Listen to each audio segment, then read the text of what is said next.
Hello there. It's September 5th, 2020. Welcome to my garden at St0rmyw1nd on YouTube. This is our new bloom. This is a new light pink hollyhock, and it's got a little bee. He's just checking it out over there. He flies away real fast. This is a beautiful bouquet that I made with some of the red zinnias when I got home. And of course I gave it away to my girlfriend. That made her happy. The eggplants are coming along really well. They've got a bunch of blooms on them, and they're going to be producing here hopefully soon. I did a really good trimming on those. But this is one of the plants that ended up getting pulled out because it decided it was going to dry up and die. But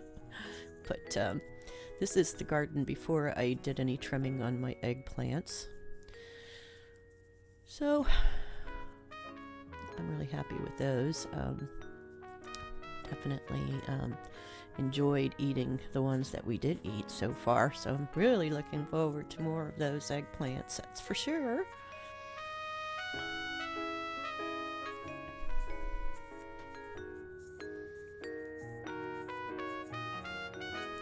Here's a small little short video of some of the beets that are growing in the garden. I pulled a few out. I actually don't eat beets.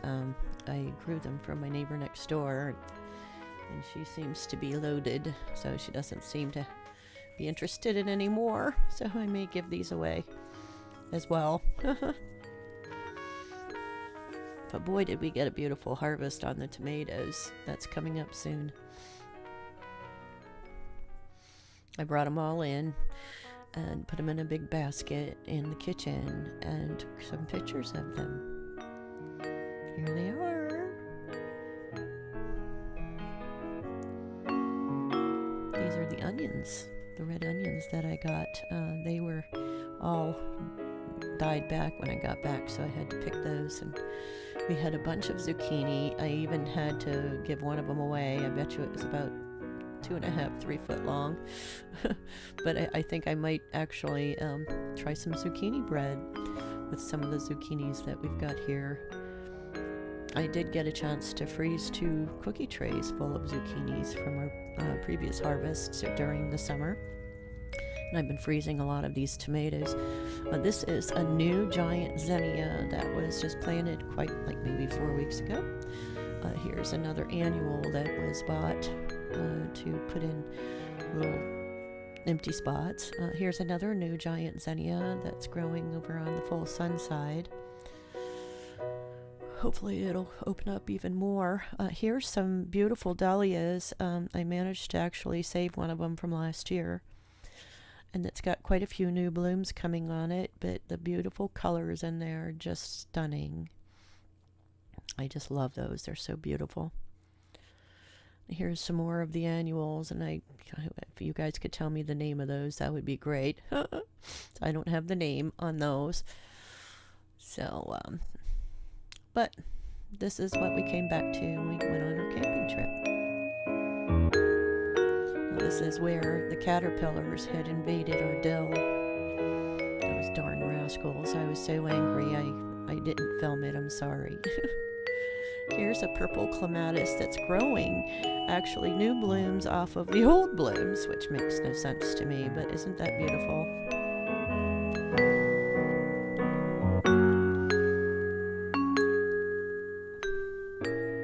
Just blowing in the wind.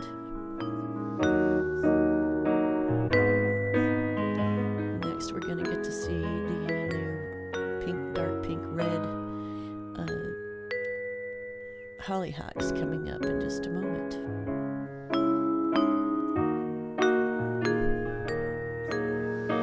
Now, they did get some kind of spots and stuff all over the leaves, and so I'm asking if you guys have any idea what it is and how to treat it. So, I still have yet to do some spraying. I've got some new sprayer bottles to use for fungicide and for bug treatment, but every time we turn around, the forecast is incorrect. So it'll say it's not calling for rain, and then it does. So it's been raining like every night pretty much ever since we got back, which actually has given me a reprieve on my watering, but it has been quite tricky trying to get those plants sprayed before they get totally washed off of the leaves from a huge rainstorm. So I don't want to go and waste a whole bunch of money. You know, you throw it on there and then it ends up dripping off. So hoping that the weather is going to get a little bit more cooperative. But it is starting to get kind of fall-like here. And so it's just beautiful, a little cool chill in the air. And getting to see these new blooms really makes me happy. I grew these in my basement. This was like one of the first things that I planted was some of new perennials. I also planted like quite a few lupines, and there was some nasturtiums, but I ended up killing those somehow. So hopefully I'll be more successful with nasturtiums next year. But coming up is going to be a huge harvest of the 4th of July tomatoes and purple Cherokee.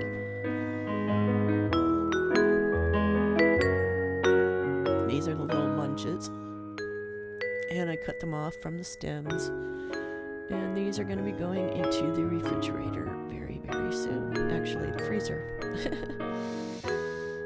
So, but we made a beautiful chili with that, and delicious.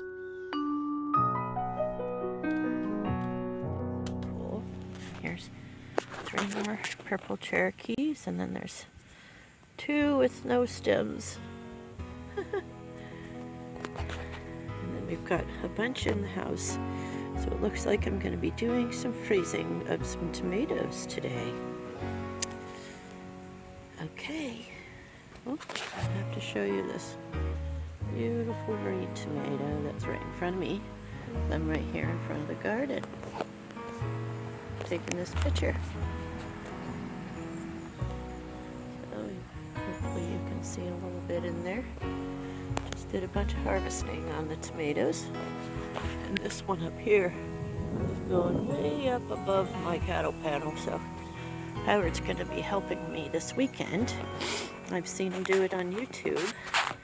They lower the plant down in the stem where you've already gotten all of the pruning done, just bends down as you lower it so that you can make more room, because indeterminates keep growing until the first frost, which isn't for another month or so. So anyways, I'm so excited from all of this beautiful harvest. We did have some issues though with our dill. We found a bunch of worms on them, and I'm sorry I didn't film it, but I was so upset I drowned them in the dish detergent water in a cup and left them outside because I did not want to look at those things. They're gross. Okay.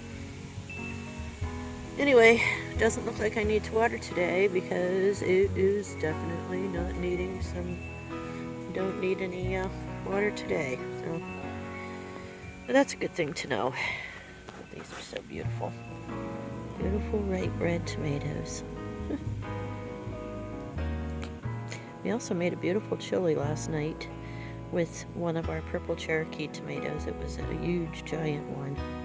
And oh my gosh, that was the best chili I've ever had. Of course, I used a can of beans called chili beans. And I think that made a big difference along with the packet that I use for chili. And yeah, that was yummy.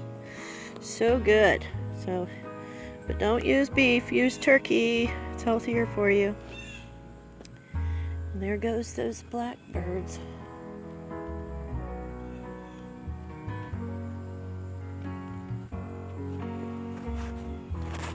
Look at those pretty babies right there.